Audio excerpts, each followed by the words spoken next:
So is it finally James Cook's season? This is the Fantasy Sports Bus Friday morning. Did the fantasy cast last night for the Bills-Patriots game. It was just a complete bore of a game. The Patriots offense is just beyond broken, pathetic, whatever negative adjective you want to use. The bigger story coming out of the game, though, was James Cook getting more touches by a decent margin over Devin Singletary in the Bills' backfield. Cook looked really good, 14 of 64 running the football, and even more impressive out of the backfield, catching 6 passes for another 41 yards. So very solid outing for James Cook, and you know, he certainly has some legs. Posted 16 plus fantasy points. He has some legs now going into the rest of the season.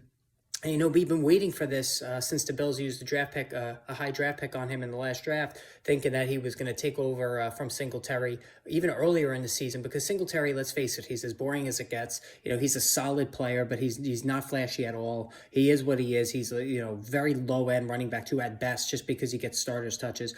But last night, 13 carries for 51 yards, and he did score a rushing touchdown, but no catches in the passing game. So just very one-dimensional. And without that touchdown, it would have been a complete bust of a game. But the fact that Cook out-touched Singletary is something you really need to watch going forward. And if Cook was somehow dropped in any of your leagues, you really need to scoop him up quickly, for week 14. Now, as far as the rest of the game is concerned, Josh Allen, second week in a row, he looks solid, 22 of 33.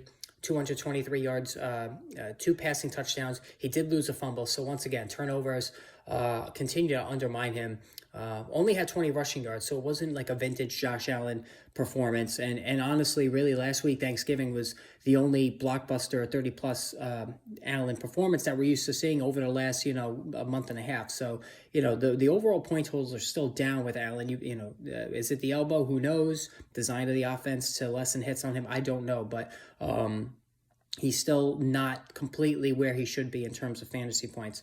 Stephon Diggs, the main beneficiary, as always, 7 catches for 92 yards and a touchdown, just standard operating procedure there. I talked to you, often about how I think Isaiah McKenzie is going to continue to get more targets and catches. He did, then over Gabe Davis, 5 for 44. And Gabe Davis caught a touchdown, but only 2 catches for 15 yards. So he is extreme, all or nothing, TD dependent receivers you can get. Has not come anywhere close to living up to the hype of the preseason, and is overly generous draft slot.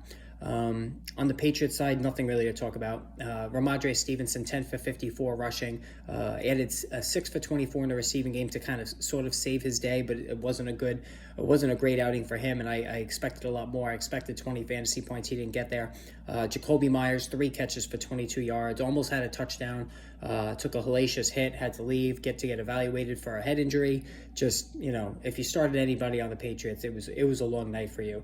All right, anyway, hit the subscribe, hit the notification button. Going to do another live stream 5 o'clock this afternoon for the Football Friday, so make sure you tune in for that as we go over the final wave injury report of the week.